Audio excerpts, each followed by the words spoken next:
আচ্ছা, রেকর্ডিংটা শুরু হচ্ছে না, শুরু হইলে পরে আমি ক্লাসটা শুরু করি। এমনি একটা এই ফাঁকে সেটা হচ্ছে যে তোমাদের সাথে শনিবারের ক্লাসটা আগামীকাল কি সেশনাল আছে না নাই? নেই স্যার। তার মানে এই সপ্তাহ সেশনাল, কালকের দিনটা ফ্রি আছে, তাই তো? Yes sir. আচ্ছা, শনিবারের ক্লাসটা আমি কালকে নেব, ঠিক আছে? মানে যেটা গত সপ্তাহে যেটা করলাম আর কি। বাট তোমাদের কোন টাইমটা ফ্রি ছিল? 11টা 12টায় দুইটা পিরিয়ড ফ্রি ছিল না? জি স্যার, 11টা 12টা থেকে। কালকেও তাই? জি স্যার। আচ্ছা, এখন এখানে যেটা হচ্ছে যে ওই আমাদের কিছু ওই করোনার কারণে কিছু প্ল্যান ট্যান চেঞ্জ করার কারণে অনেকগুলো মিটিং টিটিং হয়ে যাচ্ছে। তো মঙ্গলবারে যে ক্লাসটা সেই সময় একটা মিটিং পড়ে গেছে। এখন আমি কালকে 1.5 ঘন্টার ক্লাস নিয়ে নেবো, তাহলে এই সপ্তাহে আর ক্লাসই হবে না আর কি, মঙ্গলবার ক্লাসটা নেবো না আর কি। ওকে? স্যার, কালকে তাহলে কয়টা থেকে ক্লাস শুরু কালকে হবে? 11:30 থেকে নিয়ে নেবো। জি স্যার। 11:30 থেকে একবার ওই 12:50 পর্যন্ত নিয়ে শেষ করে দেবো। হয়তো বা নাও লাগতে পারে, টপিক শেষ হয়ে গেলে, মানে আমি যতটুকু পড়াবো প্ল্যান করছি ওইটুকু যদি আগে শেষ হয়ে যায় তাহলে আগেই শেষ। বাট মানে পুরো ক্লাস আমি মিস দিতে যাচ্ছি না, বিকজ করোনার জন্য আসলে আলটিমেটলি সামনের দিকে যে যদি ক্লাসটা কিছু মিস হয়ে যায় তখন একটা ঝামেলা হবে আর কি। তো সিলেবাসটা শেষ করা একটু সমস্যা হবে। সেই জন্য কালকে তাহলে 11:30টায়, এটা জাস্ট মানে 11:30টার ব্যাপারটা জাস্ট এই উইকের মঙ্গলবার ক্লাসটা নিতে পারতেছি না দেখে আধা ঘন্টা এক্সট্রা করে আমি ব্যালেন্স করার চেষ্টা করতেছি আর কি, ঠিক আছে? মানে এটা রুটিনের কিছু না, রুটিনের মতোই চলবে, এটা জাস্ট এই উইকের বা আগামীকালকের জন্য স্পেশালি এটা মডিফাই করলাম।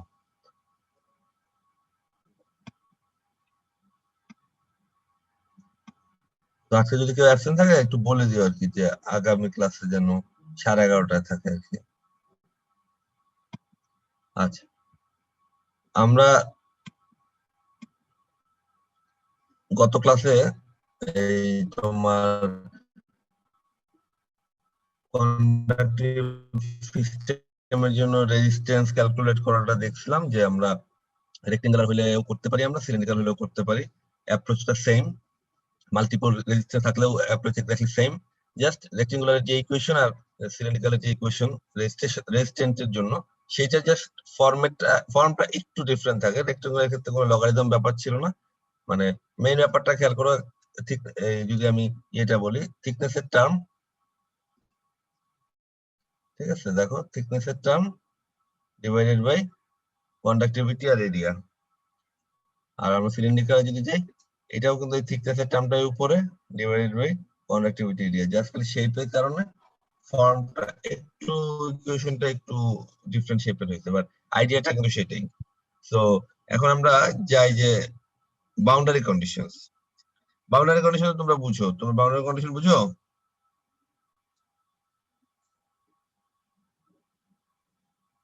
বাউন্ডারি কন্ডিশনস কোথাও ইউজ করছো তোমরা? এই ধরো জি স্যার। ইয়েতে তো অ্যাটলিস্ট করছো, ফ্লুইড মেকানিক্সে শেল ব্যালেন্সে তো করার কথা,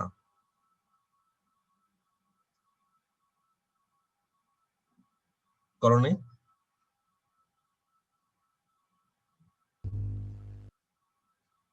বাউন্ডারি কন্ডিশনটা হলো ওই জিনিসটা আর কি, যে ধরো একটা ইকুয়েশন থাকবে, সেই ইকুয়েশনে শর্ত দেওয়া যে এইটা যদি এক্স যদি এত হয় তাহলে এটা এত হবে, এক্স যদি অত হয় তাহলে এটা এত হবে। আমরা যখন ইকুয়েশন সলভ করি তখন কিছু বাউন্ডারি কন্ডিশন দেওয়া থাকে আর কি, যে ধরো ফর এক্সাম্পল একটা ডিফারেন্সিয়াল ইকুয়েশন আমি বললাম যে এই temperature DT by DX equal to এটা, এখন এটাকে সলভ করতে বললাম, এখন তুমি সলভ করবা কোত্থেকে? তোমরা ইন্টিগ্রেশন করছো না? ইন্টিগ্রেশনে ইনিশিয়াল আর ফাইনাল ভ্যালু লাগে না? এখানেও বাউন্ডারি কন্ডিশন এরকম লাগে, যে বলতে হয় যে অমুক জায়গায় DT by DX equal to 0, অথবা অমুক জায়গায় DT by DX equal to একটা সার্টেন ভ্যালু, অথবা এক্স ইকুয়াল টু 0 হলে T equal to 0, X equal to L হলে টি ইকুয়াল টু সামথিং। এরকম বাউন্ডারি কন্ডিশন তোমরা পাও না কোথাও? করছি স্যার, ডিফারেনশিয়াল ইকুয়েশন করছি ম্যাথে। হ্যাঁ, তো এই বাউন্ডারি কন্ডিশনটা আমরা হিট ট্রান্সফারের জন্য বাউন্ডারি কন্ডিশনটা আলাদা করে বলার কারণ হলো যে বাউন্ডারি কন্ডিশনের আইডিয়াটা সেম, বাট একটা হিট ট্রান্সফার সিস্টেমের জন্য বাউন্ডারি কন্ডিশন ডিফারেন্ট টাইপের হইতে পারে, সেটা জাস্ট বোঝানোর জন্য আর কি। যেমন প্রথম বাউন্ডারি কন্ডিশনটা যদি আসি, specified temperature boundary condition. Specified temperature boundary condition শর্তটা কি? শর্তটা হলো যে একটা লোকেশনে টেম্পারেচার ফিক্স বলে দেওয়া থাকবে, এটা হলো স্পেসিফাইড টেম্পারেচার বাউন্ডারি কন্ডিশন। ঠিক আছে, তার মানে হলো তোমার এখানে যেমন তুমি ছবিটা যদি খেয়াল করো, একটা ওয়ালের এই পাশে 150°C আছে, ওই পাশে 70°C আছে। তো এখন এদিকে এখান থেকে এদিকে এক্স ডিরেকশন যদি চিন্তা করি, থিকনেসটা হলো এল। তো এখন আমি যদি এক্স এর আমি কিন্তু বলতে পারি যে যখন এক্স ইকুয়াল টু 0 তখন টি ইকুয়াল টু 150। ঠিক আছে, x equal to 0, T equal two 150। যখন x equal to L, T equal two 70। এগুলো হলো বাউন্ডারি কন্ডিশন। ঠিক আছে, এখন এটাকে কোঅর্ডিনেট সিস্টেমে লিখছে, দেখো এই যে পাশে যেটা লেখা, টি ব্র্যাকেটে 0t মানে কি, মানে টেম্পারেচার 0 মানে হলো এক্স যখন 0, আর টি মানে টাইম, সার্টেন টাইমে টেম্পারেচার 150, এক্স যখন এল সেম টাইমে টেম্পারেচার 70°। মানে আমি কিন্তু আগে যখন বললাম তখন কিন্তু টাইমের কথাটা মেনশন করি, বিকজ আমরা নর্মালি স্টেডি স্টেট নিয়ে কনসিডার করি। বাট কখনো যদি আনস্টেডি প্রবলেম হয় তখন কিন্তু তোমাকে টাইম মেনশন করতে হবে, যে তুমি যে কোন টাইম কন্ডিশনটা বলছো সেটা কোন টাইমে। যেটা এর আগে বলছিলাম যে সারাদিনের টেম্পারেচার একই থাকবে হিট ট্রান্সফার হইলেও, সেই ক্ষেত্রে কিন্তু টাইমটা হয়তো না বললেও চলে আর কি।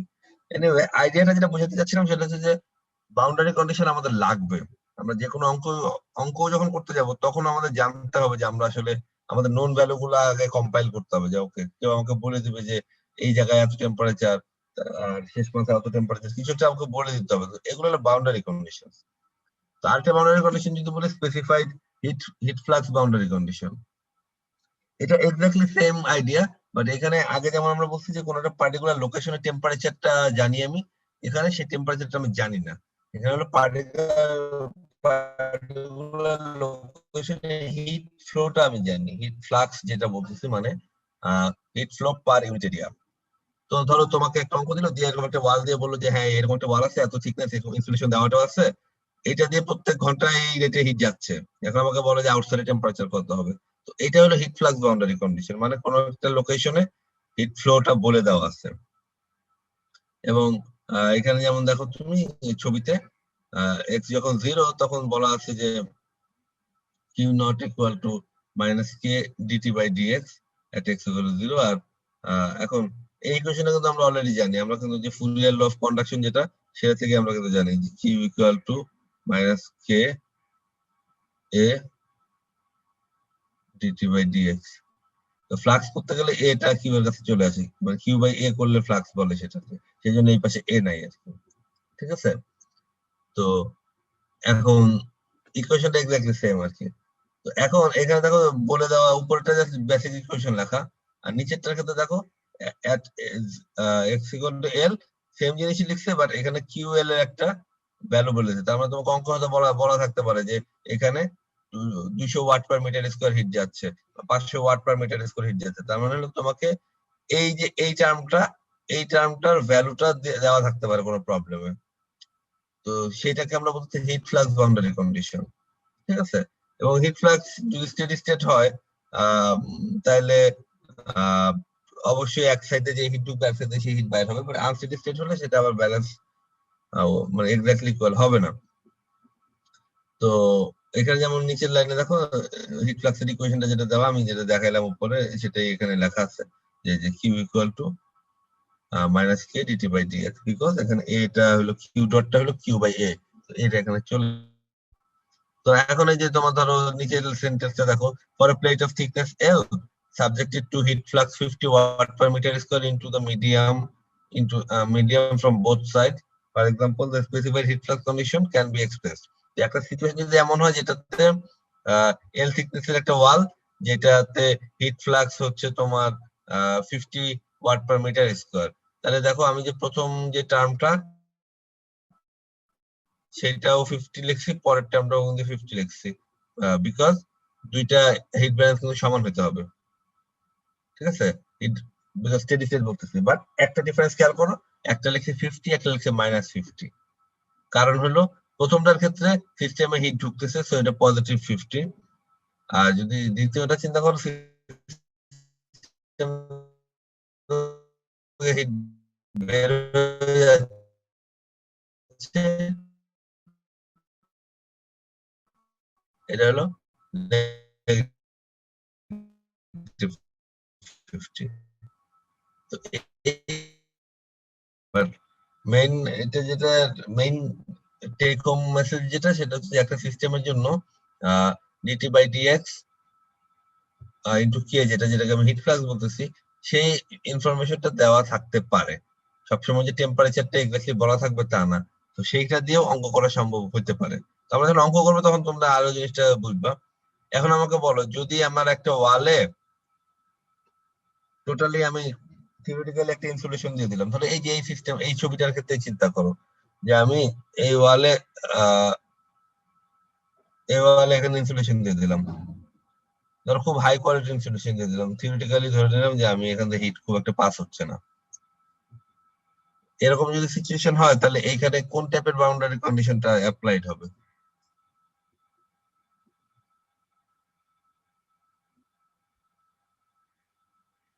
বলো হিট তো। ফ্লাক্স। একজন বললে হিট ফ্লাক্স। আচ্ছা, শুনি আর কেউ কিছু বলবো কিনা।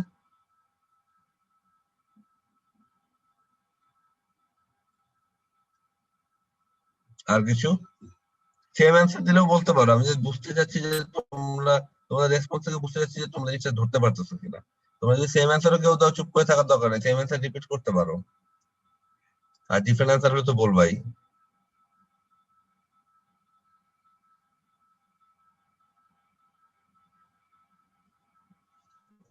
রেসপন্স না করলে তো মুশকিল, বুঝবো না তো, যে এখন তো চেহারা দেখা যাচ্ছে না। লাস্ট টাইম হলে প্রবলেমটা থাকতো না, হয়তো চেহারা দেখে আমি বুঝতাম যে তুমি বুঝতেছো কি বুঝতেছো না। এখন চেহারা দেখতেছো, তোমার রেসপন্স না করলে তো খুব ডিফিকাল্ট। না জানলে বলতে পারো যে স্যার ক্লিয়ার হচ্ছে না জিনিসটা, আবার বলেন বা কিছু একটা, মানে কোনো না কোনো রেসপন্স আসতে হবে। একটা রেসপন্স তো না দিলে বুঝবো না। আরেকবার বলে ভালো। আচ্ছা, বাউন্ডারি কন্ডিশনটা এখানে সোফার দুইটা টাইপের বাউন্ডারি কন্ডিশন বলছি। সেটা হচ্ছে একটা বাউন্ডারি কন্ডিশন বলতে তুমি চিন্তা করে ভাবে সিস্টেমের স্পেসিফিকেশনটা, একটা সিস্টেমের কি অবস্থা আছে সেটার কিছু ইনফরমেশন জানা থাকতে হবে। তো সেই জানাটা টেম্পারেচারের হতে পারে, যে ওকে এই ওয়ালে বা এই মাথায় পাইপের এই কোনায় টেম্পারেচার এত, বা পাইপের ওই কোনায় টেম্পারেচার এত, বা পাইপের আউটসাইড ওয়ালে টেম্পারেচার এত, বা ইনসাইড ওয়ালে এত, এরকম ইনফরমেশন কিছু জানা থাকতে পারে। এটাকে আমি বলছি যে টেম্পারেচার বাউন্ডারি কন্ডিশন, যে আমি যখন অঙ্কটা করবো আমার বাউন্ডারি কন্ডিশন হিসেবে টেম্পারেচার ভ্যালুটা আমার নোন আছে। আবার উল্টাটাও থাকতে পারে, যে টেম্পারেচারের ভ্যালু হয়তো অত কিছু দেওয়া নেই, কিন্তু কতটুকু হিট যাচ্ছে সেটা বলা আছে। বিকজ ধরো তুমি একটা ইলেকট্রিক সোর্স থেকে হিট জেনারেট হচ্ছে, তুমি হয়তো কারেন্টের ভোল্টেজ দিয়ে বলতে পারো যে এত ওয়াট হিট জেনারেট হচ্ছে, তো এটা দিয়ে ভাগ করে বলে দিতে পারো হিট ফ্লাক্স এত। তো বলে দিলে যে এই ওয়ালের পাশে হিটিং মিডিয়া হিট করা হচ্ছিল এই ওয়ালে, সেটা দিয়ে হিট যাচ্ছে এত watt per metre square. So এখন তুমি টেম্পারেচার ক্যালকুলেট করো। তো এইটা যদি অঙ্ক হয়, তাহলে এই বাউন্ডারি কন্ডিশনকে আমি বলবো হিট ফ্লাক্স বাউন্ডারি কন্ডিশন। যে টেম্পারেচার কি অবস্থা আমি জানি না, এটা আমাকে বুঝতে হবে, কিন্তু কতটুকু হিট এই ওয়াল ভেদ করে যাচ্ছে ওই পাশে, সেটার একটা ভ্যালু দেওয়া আছে। তো এই দুইটা বাউন্ডারি কন্ডিশন আমি এখন পর্যন্ত আলাপ করছি আর কি। এবং বাউন্ডারি কন্ডিশনের হিট ফ্লাক্স বলতে এখানে কিউ বাই এর কথা বলা হচ্ছে। এটা হিট ফ্লাক্স এর ডেফিনিশন তোমরা আগেও বলছি আমি। এখন আমি যেটা লাস্টে যেটা জিজ্ঞেস করলাম, সেটা হচ্ছে একটা ওয়াল যদি ইনসুলেশন দিয়ে বন্ধ করা থাকে এবং এরকম একটা অঙ্ক থাকে, সেই অঙ্কে আমাকে যদি ইনসুলেশন ওয়ালা ওয়ালটা নিয়ে কোনো কথা বলতে হয়, সেটা কি হিট ফ্লাক্সের বাউন্ডারি কন্ডিশন হিসেবে বলবো নাকি টেম্পারেচার বাউন্ডারি কন্ডিশন হিসেবে বলবো, সেটা আমি জিজ্ঞেস করলাম। Sir heat flux. Sir heat flux. আচ্ছা, যদি কোনো ওয়ালে ইনসুলেশন থাকে, তাহলে এটাও হিট ফ্লাক্স বাউন্ডারি কন্ডিশনই হবে। বিকজ তুমি ওখান দিয়ে ইনসুলেশন দেওয়া মানে হচ্ছে এই ওয়াল দিয়ে কোনো হিট পাস করতে পারবে না। তার মানে কিন্তু টেম্পারেচার জিরো তা না কিন্তু, ঠিক আছে। টেম্পারেচার কোন একটা সার্টেন টেম্পারেচার আইসে ওখানে কিন্তু স্টেডি হয়ে থাকতে পারে। ধরো তুমি যদি হট মিডিয়ামে 60 থাকে আর এক জায়গায় ইনসুলেশন দিয়ে রাখো, যেমন এই ছবিটা যদি খেয়াল করো, তো যেই ওয়ালে তোমার ইনসুলেশন দিছি, সেই ওয়াল দিয়ে এখান থেকে কোনো হিট ফ্লো করবে না, তার মানে হিট ফ্লাক্সটা জিরো। বা temperature not necessary zero, temperature হয়তো হট জায়গায় 60 হলে এখানে হয়তো 25 হয়ে থাকতে পারে, বাট সেটা কিন্তু জিরো না। বাট হিট ফ্লাক্সটা জিরো, যেহেতু আমি ওয়াল দিয়ে বন্ধ করে দিচ্ছি। তো সেই জন্য দেখো নিচে বাউন্ডারি কন্ডিশনে লিখছে যে কে ডি3 বাই ডি এ, আর এখানে যেহেতু 0, সো কেটা বাদ দিলেও সেটা 0 হয়, সো টেম্পারেচার গ্রেডিয়েন্টটা 0, সেটাই মিন করছে dT by dx equal to 0. So এটাও one kind of specified heat flux boundary condition, insulation থাকাটা। ঠিক আছে, সো এই দুইটা বাউন্ডারি কন্ডিশন বোঝা গেছে? Yes sir. Yes, sir. আচ্ছা, এখন আছে 3 নম্বর boundary condition, convection boundary condition. Convection boundary কন্ডিশনটা কি? কনভেকশন বাউন্ডারি কন্ডিশনটা অনেকটা হিট ফ্লাক্স বাউন্ডারি কন্ডিশনের মতোই। সেটা হচ্ছে যে ধরো তুমি একটা পাইপের ওয়াল বলা আছে, মানে পাইপের ভিতর দিয়ে হট ফ্লুইড যাচ্ছে, তো পাইপের আউটসাইড টেম্পারেচার দেওয়া আছে কিনা সেটা অন্য কথা, কিন্তু ধরো বলা আছে যে পাইপের আউটসাইডে এয়ার আছে এই টেম্পারেচারে, যেটা মানে অ্যাটমসফিয়ারে আছে বা কিছু একটা।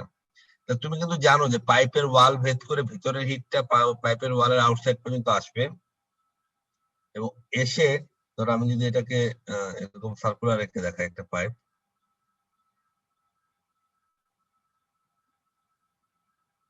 ঠিক আছে, তো এখানে ধরো টেম্পারেচার ধরো 200 ডিগ্রি ভিতরে, এইখান থেকে হিটটা বের হইতেছে ওয়ালের আউটসাইডে এসে, এটা ধরো তোমার 150 ডিগ্রি হইলো ধরো, কথার কথা, আউটসাইড ওয়ালে। এখান থেকে তো বাতাস আসছে, রুম টেম্পারেচারে বাতাস, এখান থেকে ধরো 425 ডিগ্রি রুম টেম্পারেচারে বাতাস আসছে। এখন একটা গরম পাইপের আউটসাইড ওয়াল যদি 150 ডিগ্রি থাকে, সেটা কি 150 ডিগ্রির হিট নিয়ে ওখানে বসে থাকবে, নাকি আশেপাশে বাতাসকে হিট দিবে? অবভিয়াসলি আশেপাশে একটা গরম 150 ডিগ্রির আউটসাইড টেম্পারেচার ওয়ালা পাইপ যদি রুমে থাকে, রুমের বাতাসও গরম হতে থাকবে। তো তার মানে হলো যে এখান থেকে হিট ট্রান্সফার কনভেকশনের মাধ্যমে হইতে থাকবে। তার মানে এখানে কনভেকশন বাউন্ডারি কন্ডিশন বলতে যেটা বোঝাচ্ছে সেটা হচ্ছে এই যে হিট ফ্লোটা হচ্ছে, যে হিটটা যাচ্ছে একটা স্টেডি স্টেটে, সেই হিটটা এই সারফেস থেকে রিমুভ হয়ে যাচ্ছে কনভেকশনের মাধ্যমে। যদি কোনো কারণে সারফেস থেকে রিমুভ না হতে পারে, তাহলে কিন্তু আউটসাইড টেম্পারেচার 150 থাকবে না, আস্তে আস্তে বাড়তে থাকবে। স্টেডি স্টেট হওয়ার কারণে একটা লোয়ার ভ্যালুতে স্টেডি হয়ে গেছে। আর যদি তুমি 200 ডিগ্রি থাকে এবং যা হিট পাস করতেছো ইমিডিয়েটলি তোমার সব নিয়ে চলে যেতে পারতেছো এয়ার থেকে, আর আউটসাইড ওয়াল থেকে, তাহলে এটা 150 থেকে আরো ড্রপ করে চলে আসবে। সো যেটা আমি বুঝাতে যাচ্ছি সেটা হচ্ছে যে তোমার যে বাউন্ডারি কন্ডিশন শুরুতে ইনসাইডের হোক বা আউটসাইডের হোক, সেখানে যে হিট ফ্লোটা, সেই হিট ফ্লোটা ইন টার্মস অফ কনভেকশন বলা থাকতে পারে। যদি কনভেকশন নিয়ে বলা থাকে তাহলে এটাকে কনভেকশন বাউন্ডারি কন্ডিশন বলতেছি। যেমন নিচের ছবিটা যদি খেয়াল করো, তার আগে দেখো যে হিট, এই কালো জায়গাটা খেয়াল করো, heat conduction at the surface in a selected direction. ঠিক আছে, এই যে এটা, এই যে এই জায়গাটা খেয়াল করো, heat conduction at a surface in a selected direction, মানে পাইপের ভিতর দিয়ে যে হিট কন্ডাকশন হয়ে ইনার ওয়াল থেকে আউটার ওয়ালে হিটটা যাচ্ছে, সেটা should be equal to heat convection at the surface in the same direction. মানে ওই হিটটা ইকুইভ্যালেন্ট অ্যামাউন্ট অফ হিটটা বাতাসে কনভেকশন হয়ে চলে যাইতে হবে, যদি স্টেডি স্টেট চিন্তা করি আমি। কারণ আমরা বলছি যে এনার্জি কনজারভেশন অনুযায়ী হিট আমরা বানাইতেও পারবো না, হিট আমরা ডিস্ট্রয় করতে পারবো না, সেটা ট্রান্সফার হইতেই হবে। তো তাই যদি হয়, তাহলে শুরুর ওয়ালে যদি আমি বলি, এখানে যেমন দুটা কনভেকশন চিন্তা করছে, বলতেছে যে তোমার একটা ওয়ালের এই সাইডেও কনভেকশন হতে পারে, মানে দুই পাশে ফ্লুইড আছে, যদি এরকম হয় তাহলে বলতেছে যে প্রথম ওয়ালের যে কন্ডাকশনের যে ইকুয়েশনটা ছিল কিউ বাই এ, এটা ইকুয়াল টু কনভেকশনের ইকুয়েশন হইতে হবে আর কি। কারণ কনভেকশনের কিউ বাই এর ইকুয়েশন এটা, এখানে এইচ এর সাথে যে এরিয়াটা ছিল সেই এরিয়াটা কিউ এর পাশে নিয়ে গেলে যেটা হয় আর কি। এবং আউটার ওয়ালও বলতেছে যে কন্ডাকশনের যে ইকুয়েশন হবে কনভেকশনের সেই ইকুয়েশন মিলতে হবে যদি তুমি স্টেডি স্টেট চিন্তা করো। তার মানে হলো একটা ওয়াল যদি তুমি চিন্তা করো, সেই ওয়ালের এই পাশ থেকে যদি হিট দেওয়া শুরু করে এবং স্টেডি স্টেট হয়, ওয়াল ভেদ করে ওই পাশ দিয়ে সেই হিটটা বের হয়ে যাবে। তার মানে তুমি যদি ফার্স্ট সাইডটা চিন্তা করো ওয়ালের, কনভেকশনে যে হিটটা আসছে ইট শুড বি ইকুয়াল টু ওয়ালের এইখান থেকে কন্ডাকশন যেটা শুরু হবে সেটা, এবং এই ওয়ালের এই সাইডে যখন আসবে তখন যে কন্ডাকশনের শেষ মাথায় যে কন্ডাকশনটা শেষ হিটটা বের হয়ে যাচ্ছে, it should be equal to কনভেকশনের তোমার ওই সাইডের কনভেকশন। এবং জিনিসটা যদি এভরিথিং থিওরিটিক্যালি অ্যাজাম্পশন যদি ঠিক থাকে, স্টেডি স্টেট থাকে, এভরিথিং শেষ হয়, মানে একই অ্যাজাম্পশন করতে পারি, তাহলে এই চারটার ভ্যালু সেমই হইতে হবে, বিকজ কনজারভেশন অফ এনার্জি আমাকে তাই বলতেছে যে ইনসাইডে যদি কোনো জেনারেশন বা ডেস্ট্রয় না হয়, তাহলে যেই হিট যাচ্ছে সেই হিটই বের হবে। সেই ক্ষেত্রে কনভেকশন অনুযায়ী কারণ তুমি একটা জিনিস খেয়াল করে দেখো, কনভেকশন দিয়ে ক্যালকুলেট করো আর কন্ডাকশন দিয়ে ক্যালকুলেট করো, তুমি কিন্তু ক্যালকুলেট করতেছো কিউ বাই এ, ঠিক আছে? তুমি কিন্তু ক্যালকুলেট করতেছো কিউ বাই এ, যেটা হচ্ছে হিট ফ্লাক্স। এবং এই হিট ফ্লাক্স যদি সেম হয়, তাহলে যে জায়গায় কনভেকশনের কারণে এটা আসছে সেই জায়গায় কনভেকশনের ইকুয়েশনটা, যে জায়গায় কন্ডাকশনের কারণে আসছে সেই জায়গায় কন্ডাকশনের ইকুয়েশনটা, এগুলা ইকুয়াল হতে হবে। কথাটা কি তোমাদের কাছে ক্লিয়ার হচ্ছে? Yes sir. Yes, sir. আমরা যে এনার্জি কনজারভেশন চিন্তা করি, হিট যেখান থেকে যাচ্ছে এবং যেখান থেকে বের হচ্ছে, এগুলো যদি স্টেডি স্টেট হয়, তাহলে যেই, এটা তুমি চিন্তা করো একটা পাইপের ফ্লো, পাইপ দিয়ে তুমি পানি পাস করাচ্ছ, পাইপের মধ্যে তুমি যতই অবস্টাকল দাও, যতই পাইপের মধ্যে ময়লা করো রাখো বা যেটাই করো, তাহলে তোমার ফ্লোটা যাইতে একটু দেরি হতে পারে, কিন্তু পাইপের এক মাথা দিয়ে যে ফ্লো যাচ্ছে আরেক মাথা দিয়ে এই ফ্লো আসতে হবে। এবং তোমাকে যদি কেউ বলে যে ম্যাটেরিয়াল ব্যালেন্স করো, তোমার কিন্তু ধরতে হবে যে আমি যদি ইনপুটে ফ্লো রেট মানে এত মিটার কিউব পার আওয়ার হয়, আউটপুটেও এত মিটার কিউব পার আওয়ার হবে। ইনপুটের থেকে যদি আউটপুটের ভ্যালুটা ডিফারেন্ট হয়, তাহলে আইদার ভিতর থেকে লিক লিক থাকতে হবে, পানি পড়ে যেতে হবে, অথবা মানে অন্য পাইপ দিয়ে পানি ঢুকতে হবে। আদারওয়াইজ একটা পাইপের শুরুতে আর শেষে পানির ফ্লো ডিফারেন্ট হওয়ার কোনো কারণ নেই। পাইপের যদি অবস্টাকল রেজিস্ট্যান্স বেশি থাকে, তাহলে এই মাথা থেকে ওই মাথা যাইতে সে টাইম বেশি নিতে পারে, কিন্তু যেটা বের হবে সেটা একই রেটে বের হতে হবে। এবং যখন স্টেডি স্টেটে হয়ে যাবে, তখন কিন্তু এইটা টাইম টু টাইম আর চেঞ্জ হচ্ছে না। তো হিটের ক্ষেত্রেও এক্স্যাক্টলি সেটাই বলতেছি আর কি, যে যদি স্টেডি স্টেট হয় তাহলে শিওর শর্ট ধরে নিবা যে যেটা ঢুকতেছে সেটাই বের হচ্ছে। আচ্ছা, সিমিলার ভাবে রেডিয়েশন বাউন্ডারি কন্ডিশনও বলতে পারি যে ওকে ফাইন, এক পাশে ওই ধরো রুমের মাঝখানে হট পাইপের কথা আমি বললাম, তো হট পাইপ যদি ইয়ে হয়, ধরো এরকম যে যে হট পাইপটার কথা বললাম, এই পাইপটা যদি ইনসাইডে যেটা বললাম যে ইনসাইডে 200 আর আউটসাইডে 150, তাহলে এই 150 এর ওয়াল থেকে তো হিট কনভেকশন হবে, রেডিয়েশনও হবে। তো কোনো কারণে যদি তোমার ভ্যাকুয়াম থাকে, যদি বলা হয় যে পাইপটা ভ্যাকুয়ামে রাখা হয়েছে, তাহলে কনভেকশন ছিল, তাহলে খালি রেডিয়েশন থাকবে। তো একইভাবে কন্ডাকশন ইকুয়াল টু রেডিয়েশন ধরে ইকুয়েশনটা, বাউন্ডারি কন্ডিশনটা লেখা যায়। দেখো নিচে এই যে পিঙ্ক কালারের যে ইকুয়েশন লেখা, কন্ডাকশন ইকুয়াল টু রেডিয়েশন, এখানেও কন্ডাকশন ইকুয়াল টু রেডিয়েশন। মানে আমি বলতেছি না যে এইটাই হবে, তার কনভেকশন থাকতে পারে, তাই না? বাট এটা বলার মেইন এটা আমার যেটা, সেটা হচ্ছে যে তোমার যদি রেডিয়েশন কন্ডিশন হয়, কনভেকশনের মতোই বসায় দিতে হবে যে হিট ফ্লাক্সটা ইকুয়াল রাখতে হবে। তার জন্য ইকুয়েশনের চেহারা কন্ডাকশনের জন্য একরকম, রেডিয়েশনের জন্য আরেক রকম, সেটা আমরা জানি, কিন্তু Q by A equal to Q by A হইতে হবে। এটা হলো আমাদের মেইন ইয়েটা আর কি, ঠিক আছে? আর এখানে যেটা হচ্ছে রোল নাম্বার 37, মাইকটা একটু বন্ধ রাখো।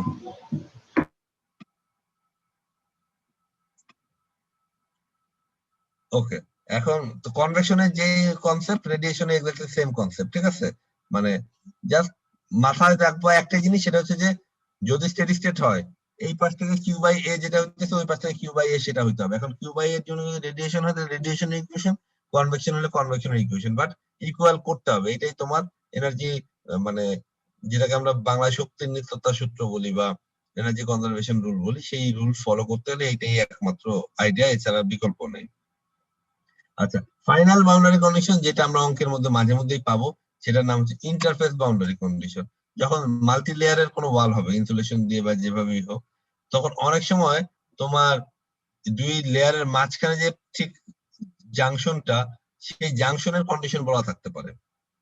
সেটা ইন টার্মস অফ টেম্পারেচার বলা থাকতে পারে, যে ওকে আউটসাইডে পাইপের, মানে ধরো এই ছবিটার ক্ষেত্রে ধরো বললো যে এই পাশে 200 ডিগ্রি, এই পাশে 200 ডিগ্রি, এই পাশে 50 ডিগ্রি। এখন এই মাঝখানের ওয়াল টেম্পারেচার বলা থাকতে পারে, বলা হলো ধরো 100 ডিগ্রি, থাকতেই পারে বলা। সেভাবে আমরা অঙ্ক করব, সেই ক্ষেত্রে দেখবো অঙ্ক করার সময় কিভাবে দেয়। তো এইটা হলো বাউন্ডারি কন্ডিশন বলতে এটা মিন করছে আর কি। আবার ওই ওয়ালে ফ্লাক্সও দেওয়া থাকতে পারে, ঠিক আছে? তো অবভিয়াসলি যেটা বললাম, যে যদি স্টেডি স্টেট হয়, যাদের ম্যাটার 3টা লেয়ার না 10টা লেয়ার, কিউ বাই এ কিন্তু সেম হইতে হবে। তার মানে এই যে বাউন্ডারি কন্ডিশনে যে ফ্লাক্সটা দেওয়া, স্টেডি স্টেট হলে এই ফ্লাক্স শুড বি, মানে এই যে এইখানে যে ফ্লাক্সটা, এখানে যে ফ্লাক্সটা, এই ফ্লাক্স শুড বি এখানে ফ্লাক্স, শুড বি এখানে ফ্লাক্স। এখন তুমি বলতে পারো তাহলে মাঝখানে ফ্লাক্স দিলে আমার লাভটা কি? মাঝখানের ফ্লাক্স দিলে লাভ হলো যে মাঝখানের ফ্লাক্স যদি তোমাকে দেওয়া থাকে তাদের যেটা সুবিধা সেটা হচ্ছে তুমি যদি টেম্পারেচার জানা থাকে তাহলে ওই আননোন থাকে একমাত্র কে এ বা কে বি মানে কন্ডাক্টিভিটির ভ্যালু গুলো, তখন কন্ডাক্টিভিটির ভ্যালু গুলো বের হয়ে চলে আসে আর কি। তো অনেক সময় দেখা যায় যে এরকম আমাদের মাল্টি লেয়ারের প্রবলেম যখন থাকে, আমার অনেক ইনফরমেশন মিসিং থাকে, তখন আমি একটা একটা লেয়ার করে প্রবলেম সলভ করি। যে প্রথম লেয়ারে প্রবলেম সলভ করলে ওই লেয়ারের শেষ মাথার কন্ডিশন গুলো সব জানা হয়ে যায়, দেন সেইটাকে পরের মাথার জন্য সব নন কন্ডিশন হিসেবে চিন্তা করে তারপরটা করা যায়। এরকম স্টেপে স্টেপে প্রবলেম সলভ করা যায় যখন তোমার মাল্টিপল লেয়ার কিন্তু টু মেনি আননোন ভেরিয়েবলস আর কি, যে তুমি জানো না ম্যাটেরিয়াল দিচ্ছ, ম্যাটেরিয়ালের হয়তো প্যারামিটার জানো তুমি, নোন কেবির ভ্যালু বা কে এর ভ্যালু জানো, কিন্তু মাঝখানে আর শেষ মাথা টেম্পারেচার কোনো খবর নাই, তুমি কিছু জানো, তুমি খালি শুরু টেম্পারেচার জানো।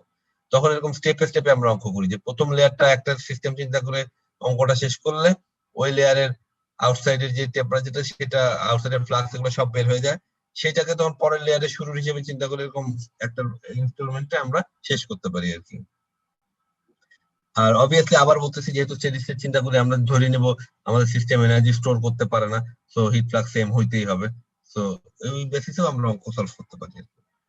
তো এই হলো বাউন্ডারি কন্ডিশনস গুলা, এগুলো মুখস্থ ভাবে করার জন্য কিছু বলি নাই, আমি জাস্ট বোঝানোর জন্য যে তোমাদের অঙ্কের সময় ডেটা গুলো এইগুলা যে কোনো ফর্মে দেওয়া থাকতে পারে, টেম্পারেচার থাকতে পারে, হিট ফ্লাক্স থাকতে পারে, শুরুর কন্ডিশন বলা থাকতে পারে, শেষের থাকতে পারে, মাঝখানে থাকতে পারে। তো এই ইনফরমেশন গুলা এগুলা ইউজ করে আমরা ইজিলি অঙ্ক করতে পারি। অঙ্কগুলো ভেরি সিম্পল স্ট্রেট ফরওয়ার্ড, অঙ্ক নিয়ে কোনো টেনশন করার কোনো কারণ নেই। হিট ট্রান্সফারের মেইন ইস্যুটাই হলো যে তোমার কনসেপ্টটা ক্লিয়ার থাকতে হবে, অঙ্ক তুমি করতে পারবো। কনসেপ্ট ক্লিয়ার থাকলে অঙ্ক তুমি দেখা যায় যে মানে আহ ক্লাসে যে অঙ্কগুলো নিয়ে আমি ডিসকাস করি সেই টাইপের অঙ্কগুলো যদি তুমি বুঝো তাহলে তোমার বইয়ের চ্যাপ্টারে একবার এক্সারসাইজ সলভ করতে হবে এরকম টাইপের মাথা খারাপ করার কোনো দরকার নেই আর কি। তো সেই জন্য বলতেছি যে কনসেপ্টটা ক্লিয়ার করাটা বেশি দরকার।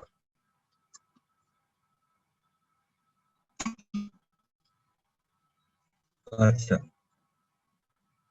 এখন আসলে যেটা বললাম যে তোমার হিট ট্রান্সফার একটা ওয়ালের মাঝখান থেকে যদি হয়, ধরো তোমার নিজের বাসায় চিন্তা করো, তোমার বাসায় তুমি শীতের দিনে তুমি এসি, সরি গরমের দিনে তুমি এসি চালাইছো, তোমার বাসার রুমে টেম্পারেচার 20 ডিগ্রি সেলসিয়াস আছে, বাট বাইরে 40 ডিগ্রি সেলসিয়াস আছে, মাঝখানে একটা ওয়াল আর কিছু নেই। তাই যদি হয় তাহলে অবভিয়াসলি 40 ডিগ্রি টেম্পারেচার থেকে হিট কিছু ঢোকার চেষ্টা করবে তোমার 20 ডিগ্রি রুমে। তো টেম্পারেচার প্রোফাইলটা এরকম হবে যে বাইরের এয়ার যদি 40 ডিগ্রি হয় সে কনভেকশন দিয়ে হিট ট্রান্সফার করবে ইয়েতে ওয়ালে, ওয়ালে আসার পর সেই হিটটা কন্ডাকশন হয়ে ওয়াল থেকে আউটসাইড থেকে ওয়ালের ইনসাইড পর্যন্ত আসবে, ওয়ালের ইনসাইড থেকে আবার রুমের ভিতরে ঠান্ডা বাতাস সেটা দিয়ে কনভেকশনে আর একটু কিছু কমবে। আমি যেটা তখন বললাম, ধরো ফর এক্সাম্পল এটা যদি 20 হয়, এটা যদি 40 হয়, দেখা যাবে যে এই ওয়ালের টেম্পারেচারটা হয়তো বা 35, কথার কথা মানে এয়ার তো 40, বাল্ক এয়ারের টেম্পারেচার 40 ডিগ্রি ধরো, কিন্তু এই ওয়াল তো ভিতরে এসির কারণে ওয়ালের আউটসাইডে ঠান্ডা কিছুটা আসবে, তো তার মানে হলো যে এই এয়ারটা কিন্তু এইখান পর্যন্ত আস্তে আস্তে 100 মানে 40ই থাকবে না, এখানে কিন্তু একটু কমে যাবে। তারপরে কন্ডাকশন হয়ে যখন হিটে যাবে তখন এখান থেকে ইনসাইড ওয়ালে হয়তো বা দেখা যাবে যে 25 আসছে, আর রুমের বাল্ক ঠান্ডা এয়ার হয়তো 20 আসছে। তো এইভাবে কিন্তু হিটটা ট্রান্সফার আস্তে আস্তে হবে। একটা সিস্টেমে হিট ট্রান্সফারের পুরো পথের মধ্যে কনভেকশন আসতে পারে, কন্ডাকশন আসতে পারে, রেডিয়েশন আসতে পারে, মানে আমি বলতেছি না যে আলাদা আলাদা ঘটনা, একটা ঘটনাই সেম হিটই এক সাইড থেকে আর সাইডে যাওয়ার পথে কোনো পথে আমরা যেমন তুমি চিন্তা করো তোমাকে এখন আমি এখান থেকে চিটাগাঙে পাঠাবো, তুমি প্রথমে এখান থেকে ধরো প্লেনে পাঠাবো, তুমি প্রথম পার্ট গাড়ি দিয়ে যাবা এয়ারপোর্টে, তারপরের বার প্লেনে যাবা, তারপর এয়ারপোর্ট থেকে আবার তোমার কক্সবাজার গেলা, তুমি ধরো গাড়ি দিয়ে গেলা, তো তোমাকে 3টা মোডে ট্রান্সপোর্ট করতে হচ্ছে। বাট তুমি কিন্তু ট্রান্সপোর্ট করো, তুমি নিজেকে যদি এনার্জি জায়গায় বসাও, তুমি যদি সেই হিটটা হয়ে থাকো, তুমি ঢাকা থেকে কক্সবাজার পৌঁছাচ্ছ কিন্তু পুরো রাস্তার মধ্যে তুমি 3টা মোড ইউজ করছো, তোমার ম্যাসও চেঞ্জ হয়নি, তোমার ভলিউমও চেঞ্জ হয়নি, তুমি কিন্তু পুরো নেট অ্যামাউন্টটা নিয়েই এই জায়গা থেকে ওই জায়গায় রিচ করছো। তো হিটের ক্ষেত্রে এক্স্যাক্টলি সেটাই বলতে চাচ্ছি যে শুরুতে যে হিটটা সেই হিটটা ট্রান্সফার হবে লাস্ট মাথা পর্যন্ত, বাট চলার পথে তার মোডটা চেঞ্জ হতে পারে ডিপেন্ডিং অন সে কোন এরিয়াতে আছে বা সে কিভাবে যাচ্ছে আর কি। Roll number 21 Naim hand raise করতে বলো। স্যার এখানে তো ফ্লুইড মোশনের কথা বলা নাই, তাহলে স্যার কেন এখানে আমি কন্ডাকশন না ধরে কনভেকশন কেন ধরলাম? স্যার বাইরে যে বাইরে হট ফ্লুইড এই পাশটাতে, এই সাইডের দিকে হ্যাঁ হ্যাঁ স্যার, এখানে তো কন্ডাকশন ধরার কথা ছিল না, যেহেতু ফ্লুইডের বাল্ক মোশন কিছু বলা নাই কন্ডিশনটার জন্য। ও না না বলতেছি আমি এখানে নর্মালি ফর এক্সাম্পল তোমার এটা তো অঙ্ক না, এটা একটা ডেসক্রাইব করার জন্য অনেক কথাই হয়তো এখানে বলা নাই, অঙ্কের ক্ষেত্রে হয়তো আরো স্পেসিফিক বলা থাকবে।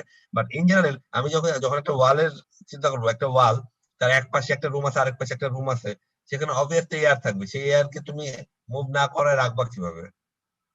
মানে একটু বুয়েন্সিতে মুভ করে যাবে, আমি সেটা বলতেছি।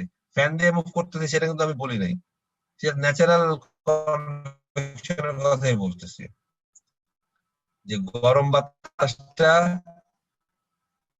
ওয়ালের কাছে আসলে ঠান্ডা হয়ে যাবে, সেইটা ভিতর দিয়ে যাবে, এবং সেই ঠান্ডা ওয়ালের 25 ডিগ্রির ওয়াল যখন ইনসাইড ওয়াল থাকবে, রুমে ঠান্ডা বাতাসটা ইনসাইড ওয়ালের কাছে, যেটা আমি যে সিচুয়েশনটা ডিসক্রাইব করছি, একটা রুম এবং একটা ওয়াল যদি হয়, আনলেস তুমি ভ্যাকুয়াম করতেছো অথবা তুমি একটা এনট্র্যাপড মানে ফ্লুইড রাখতেছো, যে ফ্লুইডটা ধরতে পারতেছে না। নর্মালি এয়ারের ক্ষেত্রে it's very almost impossible, because molecular movement গুলা র্যান্ডমলি হয়। লিকুইডের ক্ষেত্রে তাও কিছুটা হয়তো বা তুমি কমপ্লেক্স করে রাখা সম্ভব হতে পারে, বাট আমি বলতেছি না যে এখানে তোমার ফ্লুইড এ যেটা আর ফ্লুইড বি সেখানে কোনো কন্ডাকশন হবে না, আমি কিন্তু সেটা বলি না, বলতেছি না, মানে থিওরিটিক্যালি সেটা সম্ভব না, কন্ডাকশনও হবে, কারণ ফ্লুইড যে ভ্যাকুয়াম ছাড়া এনি মিডিয়া থাকলে সেখানে কন্ডাকশন হবে। এখন আমরা পরে অঙ্ক করতে গেলে দেখবো তোমার হয়তো বা কনভেকশনের কারণে যদি 100 ওয়াট চেঞ্জ হয়, কন্ডাকশনের কারণে হয়তো বা 0.5 ওয়াট চেঞ্জ হবে, সেই জন্য অনেক সময় আমরা এগুলো আনি না হিসাবের মধ্যে। বাট মানে আমার মেইন পয়েন্ট এখানে ছিল যে এটা তো এটা অঙ্ক না, এটা জাস্ট একটা সিচুয়েশন ডেসক্রাইব করতেছি, যে একটা ওয়াল তার এক পাশে গরম আর এক পাশে ঠান্ডা। তাহলে এখন যদি আমি কেন এই তিনটার কথা বলতেছি, আমি বলতেছি বিকজ আমি এটাকে রেজিস্ট্যান্সের ফর্মেটে আবার আনতে যাচ্ছি। আগে যেরকম রেজিস্ট্যান্স ইলেকট্রিক সার্কিট রেজিস্ট্যান্স দেখাইছি, এখানেও আমি সেটা দেখাতে যাচ্ছি।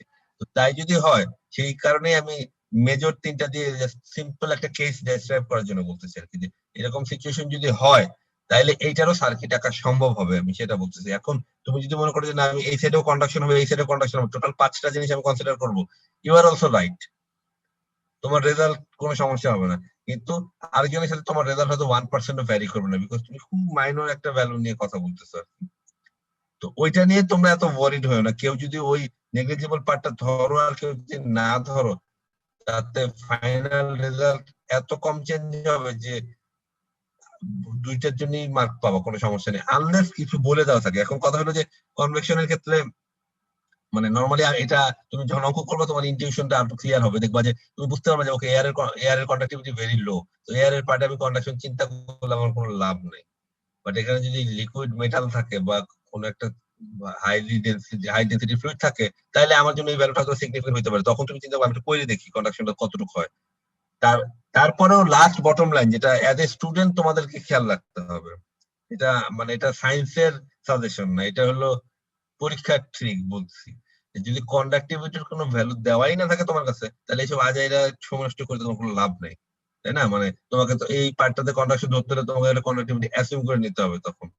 তো তার মানে হলো যে তুমি তোমার কমন সেন্স থেকে তোমাকে ইয়ে করতে হবে যে ওকে গ্যাস যদি হয় এটার মেইন কোন মোডটাতে হিট ট্রান্সফারটা বেশি হয়, লিকুইড হলে কোন মোডটাতে বেশি হয়, সলিড হলে কোন মোডটা বেশি। এখন তোমার সলিড আছে, তুমি চিন্তা করলা যে আমি তো এটাকে কোনোভাবে কনভেকশন করা যায়, ভিতরে তো পোর আছে, ভিতর দিয়ে যদি কিছু যায়, এই যে চিন্তা করবা, এই যে এফোর্টটা দিবা, সেইটা ভ্যালু তোমার রেজাল্টে 1% চেঞ্জ করবে না আরকি। তো ওই জন্য বললাম যে তোমরা যেহেতু ইঞ্জিনিয়ার হচ্ছ, তোমাদের কিন্তু এটা নিশ্চয়ই আমার আগে অনেক টিচার আরো 50 বার নিশ্চয়ই বলে ফেলছে যে তোমরা কিন্তু এখন ইঞ্জিনিয়ার হচ্ছ, তোমরা কিন্তু সায়েন্টিস্ট মানে সায়েন্টিস্ট যদি রিসার্চ যাও সেটা আলাদা কথা, বাট অ্যাজ এ প্রফেশন তোমরা ইঞ্জিনিয়ারিং এর জন্য রেডি হচ্ছ। তো তোমাকে চিন্তা করতে হবে যে আমি মোর অপটিমাইজ ওয়েতে, ফাস্টার ওয়েতে বেটার আইডিয়া কিভাবে নিতে পারি, not necessary accurate idea. Because যেটা বললাম যে তোমাকে অ্যাকুরেসি যদি রাখতে হয়, এই একটা অঙ্ক করতে গেলে তোমাকে আধা ঘন্টা লাগতে পারে, আরেকজন হয়তো 5 মিনিটে করে বললো ওকে এখান থেকে 5000 ওয়াট যাবে, আর যদি আধা ঘন্টা লাগে সব কনসিডার করে বললো না 5000 যাবে না, 5002 ওয়াট যাবে। এখন এই যে 5000 আর 5002 ওয়াট, এই 2 ওয়াট এফোর্ড করার সময় ইঞ্জিনিয়ার হিসেবে তোমার থাকবে না, বিকজ তোমার টাইম অনেক এক্সপেন্সিভ, তোমার সিস্টেম গুলো অনেক এক্সপেন্সিভ, তোমার প্রসেস বন্ধ রাখলে তোমার কোটি কোটি টাকা লস হয়ে যাবে। তো তুমি চেষ্টাই করবা না যে এই আধা ঘন্টা সময় নষ্ট করে এই 5,000 জায়গায় 5,002 হয় কিনা সেটা চেক করার। এবং এই কনসেপ্ট এই কারণে আরেকটা জিনিস বলি, তোমরা অলরেডি ল্যাব রিপোর্ট লিখছো, আরো লিখবা, অনেকেই লেখে ধরো একটা ভ্যালু আসছে 5,77,293.007, 5,73,000 একটা ভ্যালুর জায়গায় 0.7 বা 0.007 এর কোনো দরকার আছে? মানে এইটা কি কোনো সিগনিফিকেন্ট হেল্প করবে তোমাকে? তো এইখানে হলো ইঞ্জিনিয়ারিং ভার্সেস সায়েন্টিস্টের ডিফারেন্সটা আর কি। তো এই জিনিসটা কিন্তু তোমাকে খেয়াল রাখতে হবে যে তুমি কিন্তু ইঞ্জিনিয়ার হচ্ছ, তুমি যদি পরে প্রফেশন চিন্তা করো যে না আমার রিসার্চ ভালো লাগে, আমি সায়েন্টিস্ট হবো, তখন তুমি সেটা হবা, কোনো সমস্যা নাই। কিন্তু ইঞ্জিনিয়ারিং পয়েন্ট অফ ভিউ থেকে তোমাকে চিন্তা করতে হবে আমার সময় এত এক্সপেন্সিভ, আমি এই সময় এরকম কাজে নষ্ট করতে পারি না। তো আমাকে অনেক অ্যাজাম্পশন নিতে হবে, অনেক থাম্ব রুল ইউজ করতে হবে, অনেক কমন সেন্স ইউজ করতে হবে। সো এই কারণে আমি বললাম যে তুমি যে কন্ডাক্টিভিটি যে ইউজ করবা উইচ ইজ পারফেক্টলি ফাইন, তার জন্য কোনো নাম্বারও কাটা যাবে না। রেজাল্ট যদি 5% এদিক ওদিকও হয় তাতেও কোনো সমস্যা নেই, because conceptually you are right. কিন্তু আমি সাজেশন যেটা বলতেছিলাম যে যখন দেখবো যে এগুলো পরীক্ষার সময় দেখবো যে আচ্ছা এই জিনিসটা এয়ার যাচ্ছে, কনভেকশন এত হাই হবে, এক লাইন লিখে দিলে হয় যে conduction will be negligible compared two convection, so we consider convection. যদি তোমার লিখতে ইচ্ছা করে আর কি যে আমার তো কোনো কারণ ছাড়া কন্ডাকশন কেন বাদ দেবো, আমি কারণটা বলে দিই। এইটাই হলো সেই ইয়েটা আর কি। এখন এখানে আমি যেটা বললাম যে এখানে কিন্তু কন্ডাকশন এয়ার মোডে কন্ডাকশন গুলা হবে কি হবে না সেই আর্গুমেন্টে আমি যাচ্ছি না। আমি একটা সিম্পল কেস বলতেছি যে এখানে 3টা মোড বলে দেওয়া আছে কথার কথা, আর কিছু কথা বলা নেই। এখন এইটার জন্য সার্কিটের রেজিস্ট্যান্স রাখতে চাই, সেইখানে আসি আর কি। কনসেপচুয়ালি 5টা রেজিস্ট্যান্স না 10টা রেজিস্ট্যান্স সেটা পরের কথা। যদি ধরে নাও এখানে 3টা রেজিস্ট্যান্স হয় তাহলে সার্কিটটা কিভাবে আসবো?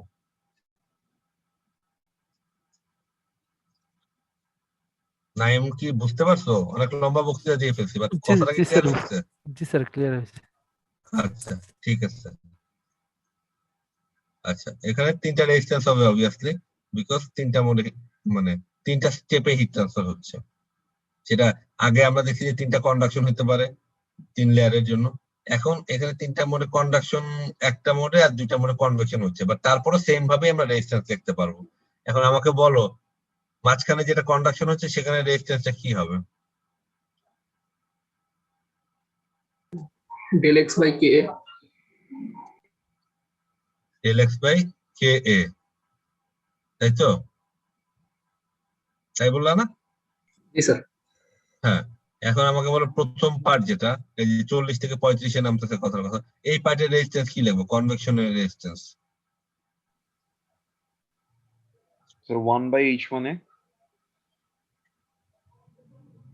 1 by H1A, ওকে। আর এটুকুই না আর কিছু আছে?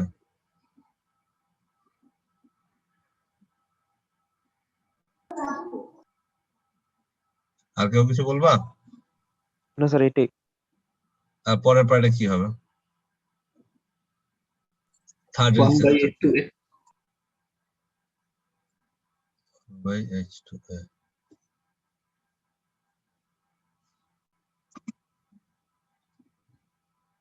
এই জায়গাটা ক্লিয়ার হয়েছে কিনা দেখো। Resistance is always driving force divided by heat ফ্লোটা, তাই না? মানে হলো ডেল্টা টি বাই কিউ কে আমি রেজিস্ট্যান্স বলতেছি। কন্ডাকশনের ক্ষেত্রেও দেখো তুমি ডেল্টা টি বাই কিউ।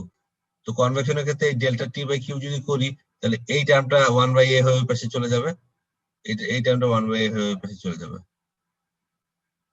তো এইটাকে আমি রেজিস্ট্যান্স বলতেছি। তো ইট ডাজন্ট ম্যাটার এটা কন্ডাকশন না কনভেকশন, যখনই কোনো হিট ট্রান্সফার হবে তখনই কেউ না কেউ তো বাধা দিবে। সেই বাধাটা কতটুকু সেটাই আমি জানতে চাচ্ছি। এবং সেটাই হলো তোমার এই যে কে বাই ডেল এক্স যদি কন্ডাকশন হয়, আর কনভেকশন হলে 1 বাই H1A 1 বাই H2A। এবং এগুলো কিন্তু ইউনিট সেম, ওরা একটু খেয়াল করে দেখো, এগুলো কিন্তু ইউনিট সেম, ঠিক আছে? কারণ এইচ এর ইউনিটে আর কন্ডাক্টিভিটির ইউনিটের মধ্যে একটা লেন্থের ইউনিট কম বেশি আছে, সেই কারণে একটার মধ্যে ডেল্টা এক্স আছে, একটার মধ্যে কিছু নাই। যার ফলে এই 3টার ইউনিট কিন্তু একই, এই জন্য সিরিজে যোগ করা না করার থেকে কিন্তু কোনো সমস্যা নেই, যোগ করে ফেলতে পারবো আমরা। রেজিস্ট্যান্সের যে ইউনিটটা সেই ইউনিটটাই আসবে। কারণ অবভিয়াসলি আমরা delta T by Q equal to এটা, so delta T by Q এর যে ইউনিটটা সেটাই আসবে। তো এই রেজিস্ট্যান্সের ব্যাপারটা বুঝছো কিনা? ডাজন্ট ম্যাটার এটা কন্ডাকশন না কনভেকশন, সবার ক্ষেত্রে আমরা এরকম রেজিস্ট্যান্স বলতে পারি। এই রেজিস্ট্যান্সটা কি ক্লিয়ার? Yes, sir.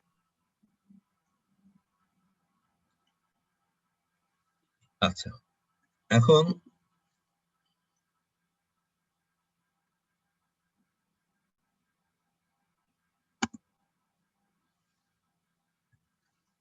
তাহলে আমি যদি এখন কিউ ক্যালকুলেট করতে চাই, তাহলে অবভিয়াসলি আগে এইভাবে করছি, তিনটা রেজিস্ট্যান্স সিরিজে আছে, রেজিস্ট্যান্স যোগ করলাম, যোগ করে ইনিশিয়াল টেম্পারেচার ফাইনাল টেম্পারেচারের ডিফারেন্সটা বসালাম, বসালে এখান থেকেও আমি কিউ ক্যালকুলেট করতে পারবো। এটা সুবিধা কি? এটা সুবিধা হলো যে ধরো তোমার ইন্টারমিডিয়েট কোনো টেম্পারেচার নিয়ে কিছু বলা নাই, যে ওয়ালের ইনসাইডে যেটা আমি একবার বলছিলাম যে এক সাইডে 35 এক সাইডে 25, সেগুলো কিছুই তোমার বলা নাই, খালি বলা আছে যে বাইরের বাতাস 40 আর ভিতরের বাতাস 20। তাইলেও কিন্তু অঙ্কটা করতে পারবো আমরা, বিকজ এই টি এ আর টিবি কিন্তু সে দুই মাথায় বোঝাচ্ছে, মাঝখানের গুলা কিছু বোঝাচ্ছে না। তো আগে যে কোনো মাল্টি লেয়ার অফ কন্ডাকশনের জন্য অঙ্ক করতে পারছি, এখন মিক্সচার অফ কন্ডাকশন কনভেকশন হলেও একই ভাবেই অঙ্ক হবে, অঙ্কের মধ্যে কোনো রকম চালাকি নেই, জাস্ট ইকুয়েশনটা খেয়াল করতে হবে। বিকজ তুমি এই জন্য বলছিলাম যে জিনিসটা যত সিম্পলি তোমার মনে হোক, তুমি যদি রেজিস্ট্যান্সের স্টাইলে লেখার প্র্যাকটিসটা করে ফেলো, তাহলে তোমার জন্য অনেক ইজি হয়ে যাবে। ইজি হয়ে যাবে মানে তোমার মনে হতে পারে আরে এটা স্কুলের বাচ্চাদের মতো কি রেজিস্ট্যান্স দেবো, এটা মুখোমুখি করতে পারতেছি। হ্যাঁ হয়তো পারতেছো, কিন্তু এই যে ইউনিট নিয়ে ভুল হতে পারে, এই যে সিরিজে যোগ করতে গেলে একটা এ বাদ পড়ছে কি পড়ে নাই, এই জিনিসগুলো হবে না তখন। এবং আবারও বলতেছি, আগেও বলছি, আমার হিট ট্রান্সফার কোর্সে আমি খুব লেন্দি অঙ্ক দেই না। তো তোমরা টাইম হবে না এই ভয়ে শর্টকাট করার চেষ্টা করো না, ঠান্ডা মাথায় অ্যাটলিস্ট গত 5 বছর ধরে পড়াচ্ছি, তো আমি লাস্ট 5 বছরের কোশ্চেন দেখো, দেখলে বুঝতে পারবা যে প্যাটার্নের অঙ্কের সাইজ গুলা ওরকম আহামরি কোনো বড় না। তো কনসেপ্ট ক্লিয়ার থাকলে ঠান্ডা মাথায় ধীরে সুস্থে অঙ্ক করলে অঙ্ক না হওয়ার কোনো কারণ নেই। ওইরকম মানে চালাকির কোনো অঙ্ক দিয়ে আমি টেস্ট করতে চাই না, বিকজ চালাকি is like exception, it's not like regular example. তো তোমাকে ওই চালাকি শিখায় আমার কোনো লাভ নেই যদি তুমি রেগুলার ইন্ডাস্ট্রির প্রবলেম সলভ করতে না পারো। সেই জন্য আর কি নর্মাল অঙ্কই থাকে না পরীক্ষার সময়, টিপিক্যালি খুব লেন্দিও থাকে না, কিন্তু ইনফরমেশন গুলো নিতে গেলে অনেকে ভুল করে। যেহেতু অনেক প্যারামিটার দেখতে পাচ্ছ, অনেকগুলো কে থাকতে পারে, অনেকগুলো এইচ থাকতে পারে, অনেকগুলো টেম্পারেচারের কথা আসবে, আরো ফ্লুইড মানে ম্যাটেরিয়ালের প্রপার্টি আসতে পারে, ফ্লুইডের প্রপার্টি আসতে পারে। তো ওইসব জায়গায় ভুল হয় তাড়াহুড়া করতে গেলে। ওই জিনিসটা তোমরা একটু খেয়াল করবা, যে এই জিনিসটা যেন আমরা মেক শিওর করি যে কোশ্চেনে যেগুলো লিখে দিছে সেগুলা আমি ঠিক মতো দেখে দেখে উঠাচ্ছি খাতায়। ঠিক আছে? এখন যেই কারণে আমি এই কথাগুলা বলতেছিলাম যে সিরিজে কন্ডাকশন কনভেকশন যাই হোক আমি সিরিজে আনতে পারি, সেটা হলো যে ওভারঅল হিট ট্রান্সফার কোএফিসিয়েন্ট বলে একটা টার্ম আছে। ধরো এরকম একটা সিস্টেম দিল, দিয়ে বলে যে আউটসাইড ওয়ালে এত, ইনসাইড আউটসাইড এয়ার এত, ইনসাইড এয়ারে এত, পুরো জিনিসটার হিট ট্রান্সফার মানে ওভারঅল হিট ট্রান্সফার কোএফিসিয়েন্ট কত। এখন ওভারঅল হিট ট্রান্সফার কোএফিসিয়েন্টকে আমরা ইউ দিয়ে প্রকাশ করি। এখন নরমালি আমি জানি যে Q equal to H A delta T, আমরা কনভেকশনের ইকুয়েশন জানি, তাই না? তো ওভারঅল হিট ট্রান্সফার কোএফিসিয়েন্টটাকে এখানে লিখি, ওভারঅল হিট ট্রান্সফার কোএফিসিয়েন্টটাকে এইভাবে এই ফরম্যাটে একটা ইকুয়েশন প্রপোজ করতে সবাই, যে এই ফরম্যাটটা খুব সিম্পল, সো এই ফরম্যাটটা ইউজ করলি আমরা, যেটাকে বলছে ইউ এ ডেল্টা টি। এ হলো এরিয়া, ঠিক আছে, ডেল্টা টি ঠিক আছে, ডেল্টা টি। ইউটা হলো ওভারঅল হিট ট্রান্সফার কোএফিসিয়েন্ট, মানে হলো এই যে আমি পুরো বিল্ডিং এর যে ঘটনাটা ঘটাইলাম, এই পুরোটাকে তুমি যদি একটা বক্স হিসেবে চিন্তা করো, তাইলে এই বক্সের এই পাশে 40 আছে আর এই পাশে 20 আছে, মাঝখানে whatever is happening you don't care. এইটার জন্য তোমাকে একটা ইউ বলতে হবে, যে ইউ দিয়ে অঙ্ক করলে অঙ্ক মিলবে। মানে হলো এই কিউ আর এই কিউ মিলাইতে হবে। আগের বার আমি ভাঙ্গা ভাঙ্গা ভিতরে সব রেজিস্ট্যান্স বসায় কিউ বের করছি, এখন এই জিনিস আর তোমার কাছে এত ইনফরমেশন নেই, তোমাকে এখন একটা ইউ বলতে হবে, যে ইউটা এই পুরো জিনিসটা রিপ্রেজেন্ট করে, কন্ডাকশন কনভেকশন এভরিথিং রিপ্রেজেন্ট করে। ঠিক আছে? তো অবভিয়াসলি তুমি যদি দুটো ইকুয়েশন পাশাপাশি বসাও তাহলে দেখতেই পাচ্ছ যে ডেল্টা টি তো এখানে বাদ, কিউ কিউ যদি সেম করো তাহলে এই যে এই জিনিসটা ইনভার্স, এইটাই হলো, এইটাই কিন্তু 1/u আর কি। ঠিক আছে? তো দেখো এখানে লিখছি যে আমি যদি আহ, একেবারে শুরুর মাথা একেবারে শেষ মাথা, যে টি এ আর টি বির কথা বলতেছি, তাহলে ইউ ইকুয়াল টু এই জিনিসটা হচ্ছে।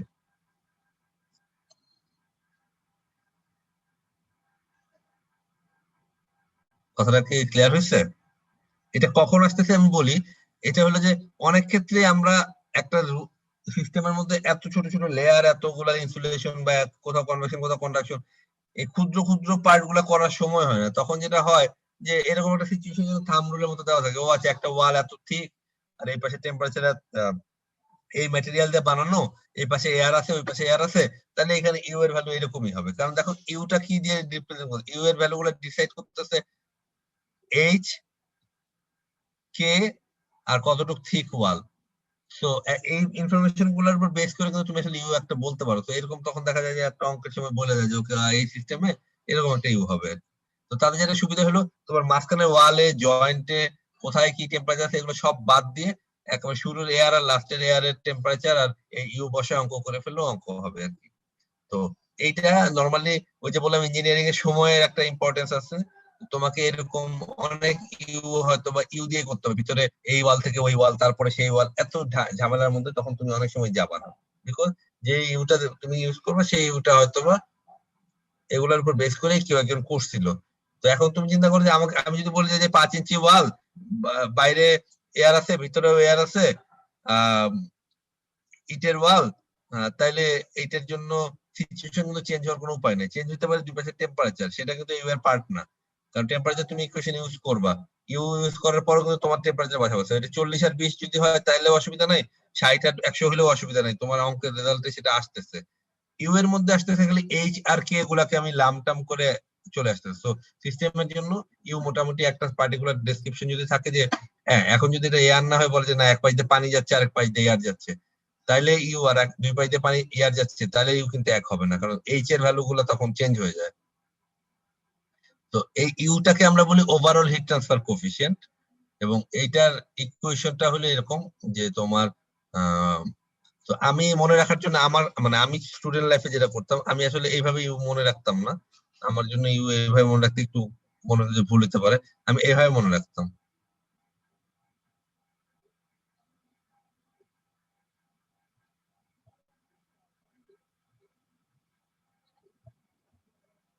মানে আমি ওই সবগুলা রেজিস্ট্যান্সের ইনভার্স যোগ করলে ইউ এরও ইনভার্স হবে, এরকম ভাবে জিনিসটা মনে রাখতাম আর কি। আর কেউ যদি মনে করে যে না আমি ইউ, আমি যেভাবে লেখা আছে সেভাবে রাখবো, সেভাবে রাখতে পারে, যার যেভাবে সুবিধা। মানে এটা জাস্ট মনে রাখার সুবিধার জন্য আর কি। এই আমার তো ইন্টারমিডিয়েট স্ট্যাটিস্টিক্স ছিল, তো হারমোনিক মিন বলে একটা জিনিস ছিল আর কি, তো আমি হারমোনিক মিনের সাথে আমার মিল লাগতো, সেই জন্য আমি এটা এইভাবে মনে রাখতাম আর কি। তো এখন এখানে দেখো যে এই যে ইউ ইকুয়াল টু যে টার্মটা আসছে, এই যে যেটা আমি বক্স করছি, এই টার্মটাকে আমি বলছি আর ভ্যালু। তোমাদের মনে আছে কিনা প্রথম দিকে আমি বলছিলাম যে আর value is like resistance, just যখন এরিয়ার পার্টটা বাদ চলে গেছে আর কি। তো এখানে দেখো এক্স্যাক্টলি সেই জিনিসটাই। তো এই যে তখন বলছিলাম না কমার্শিয়াল প্রোডাক্টের রেজিস্ট্যান্স লেখে আর ভ্যালু লেখে, এটা একটা কারণ, বিকজ ইন্ডাস্ট্রিতে ইউ লাগবে। তো তো তোমার ওই হিট এক্সচেঞ্জার ডিজাইন করতে গেলে তুমি যখন ইউ জানবা, তুমি তুমি আর ভ্যালুর ইনভার্স ছিল ইউ, তো প্রোডাক্টটা কেনার সময় সুন্দর আর ভ্যালু দেখে দেখে তুমি কিনে ফেলতে পারো আর কি। এই কারণে কমার্শিয়ালি দেখা গেছে আর ভ্যালু ইউজ করলে অনেক হেল্প হয় আর কি। তো আর ভ্যালুর ব্যাপারটা এখন আবার আসলো আর কি, যে আর ভ্যালুটা ইজ ইকুয়াল টু তোমার ওই ইনভার্স অফ ইউ আর কি। ইউ এর ব্যাপারটা বুঝতে পারছো কিনা সেটা বলো, এটা নিয়ে আমরা আরো কাজ করবো। ইউ ইজ মানে অ্যাকচুয়ালি ইভেনচুয়ালি প্র্যাকটিক্যাল লাইফে ইউ আমরা ইউজ করতে হয় আমাদের সবসময়। ওই এইচ কে এগুলা ছোট ছোট ভ্যালু বারবার ধরে ধরে যোগ করা হয় না আরকি, বিশেষ করে যখন ইকুইপমেন্ট গুলা নিয়ে কাজ করি আমরা। এবং তোমাদের কোর্সটা তোমরা সেকেন্ড হাফে যখন করবা, তখন দেখবা যে ইউ সমান ইউজ হচ্ছে, বিকজ এটা স্ট্রেট ফরওয়ার্ড, এটা ইজিয়ার, এবং এটা আহ ক্যালকুলেট করে করা আছে, খুব একটা মানে এররের চান্স অত বেশি থাকে না, যার ফলে এই কারণ এইচ কে এগুলা এতগুলা সিস্টেমের জন্য এতগুলা ভ্যালু নিয়ে হ্যান্ডেল করা, তখন দেখা যায় যে ইউ দিয়ে অনেক ফাস্ট হয় আর কি, এটা একটা কারণ। ইউ এর ব্যাপারটা বুঝছো কিনা বলো, আমি এরপরে এই স্লাইডের পরে আজকে আর যাবো না, জাস্ট ইউটা বুঝছো কিনা সেটা বলতে হবে, সেখান থেকে আমি তার ক্লাসটা শেষ করবো। হ্যাঁ স্যার বুঝছি। আর যদি ইউ নিয়ে কোনো কোশ্চেন থাকে সেটাও করতে পারো, আমরা নেক্সট ক্লাসে ইউ থেকেই আবার শুরু করব। বাট ইউটা যেটা বললাম যে যখন মাল্টিপল ঘটনা ঘটতেছে পুরোটাকে একটা বক্স হিসেবে ঢেকে ফেলবা, ঢেকে ফেললে বক্সের এই মাথার আর ওই মাথার কন্ডিশনের সাথে যে হিট ট্রান্সফার কোএফিসিয়েন্টটা ইউজ করবা সেটাকে আমরা ইউ বলতেছি। এবং ইউটা ওই কনভেকশনের সিম্পল ইকুয়েশনের ফরম্যাটেই চিন্তা করা হয়েছে, যে এই যে বিকজ এটা ইজিয়ার, এটা সিম্পলার, এটা টেম্পারেচার ছাড়া আর কিছু লাগে না। তো এই ফরম্যাটটা ভালো, কন্ডাকশনের বা রেডিয়েশনের ফরম্যাট না চিন্তা করে ওরা এই ফরম্যাটে চিন্তা করতে, এবং এইটার বাট তার জন্য কিন্তু কোনো সমস্যা নাই, মানে তোমরা চিন্তা করতে পারো যে ওকে কনভেকশনের ফরম্যাটে চিন্তা করছে, তাহলে কন্ডাকশনের জন্য কোনো সমস্যা হবে কিনা বা রেডিয়েশনের জন্য হবে কিনা, হবে না কিন্তু, কারণ আমরা কিন্তু ওভারঅলি অঙ্কটা করার সময় কিন্তু আমরা in terms of resistance conduction না কনভেকশন, কন্ডাকশনের একভাবে ক্যালকুলেশন করে, কনভেকশন আরেকভাবে করে। ইউ হলো জাস্ট রিপ্রেজেন্ট করা যে ওকে আমার পুরো সিস্টেমটাকে আমি যদি একটা হিট ট্রান্সফার কোএফিসিয়েন্ট দিয়ে বলতে চাই তাহলে কত বলবো, সেটা হলো এটা। এই হলো ইউ এর এটা, কনভেকশন আসতে পারে, কন্ডাকশন আসতে পারে, মাল্টিপল কন্ডাকশন আসতে পারে, মাল্টিপল কনভেকশন আসতে পারে। এখানে আমি 3 লেয়ার বলছি, এটার মধ্যে কন্ডাকশনের মধ্যে 5টা লেয়ার থাকতে পারতো, তাহলে 5টা কন্ডাকশন রেজিস্ট্যান্স প্লাস 2% যেটা কনভেকশন রেজিস্ট্যান্স, 7টা রেজিস্ট্যান্স দিয়েও একইভাবে ইউ এর ডেফিনিশন সেম। তো তুমি যেই সিস্টেমটা একটা ব্লক হিসেবে চিন্তা করবা, তার আগে পরে টেম্পারেচার আর ওই পুরো সিস্টেমের ভিতরে যা ঘটতেছে তার জন্য একটা হিট ট্রান্সফার কোএফিসিয়েন্ট থাকলেই তোমার অঙ্কটা করা যাবে। এবং সেই কমন লাম্প হিট ট্রান্সফার কোএফিসিয়েন্টকে আমি বলতেছি ওভারঅল হিট ট্রান্সফার কোএফিসিয়েন্ট বা ইউ। এবং এটা খেয়াল রাখতে হবে যে যখন তুমি ওভারঅল হিট ট্রান্সফার কোএফিসিয়েন্ট বা ইউ ইউজ করবা, তখন অবশ্যই টেম্পারেচার একেবারে শুরু একেবারে শেষেটা ইউজ করবা, বিকজ মাঝখানের গুলা কিন্তু তোমার হিসাবের মধ্যে না, বিকজ তুমি ইউটা পুরো সিস্টেমের জন্য ধরছো, তো ইউ এর এক মাথায় কত আরেক মাথায় কত সেটাই তোমার জানা দরকার। তো অনেক সময় কিন্তু যেটা হয় যে অনেকগুলো টেম্পারেচার থাকে কোশ্চেনে, হয়তো অন্য কোনো কারণে ইনসাইডে একটা টেম্পারেচার দেওয়া ছিল কোশ্চেনে, ওই ভ্যালু বসানোর সময় দেখা যায় যে আচ্ছা মাঝখানে ওই দুই মাসের দুইটা না ইউজ করে ভুল টেম্পারেচারটা নিয়ে কাজ করে, প্রসেস সব সেম এক্স্যাক্টলি কিন্তু অঙ্কের রেজাল্ট মিলবে না আর কি। সো একটু তাড়াহুড়ার জন্য এই সমস্যাটা হয়। এনিওয়ে, তাহলে আজকে আমরা এখানেই শেষ করব। আমরা নেক্সট ক্লাসে ইয়ে করব যে তোমার মানে এখান থেকে আবার ইউ এর ব্যাপারটা থেকে আবার শুরু করব, এবং দরকার হলে যদি মনে করো যে তোমাদের সমস্যা হচ্ছে ইউ এর ব্যাপারটা নিয়ে নেক্সট ক্লাসে আবার ডিসকাস করতে পারবো, কোনো সমস্যা নেই। ঠিক আছে, তোমরা নিজেরা ইয়ে করো, আমি লেকচার আপলোড করে দিব, ভিডিও আপলোড করতেছি, লেকচার গুলো মনে হয় আপলোড করা হয়নি, লেকচার গুলো দিকে আজকে আপলোড করতে পারি কিনা। ওকে।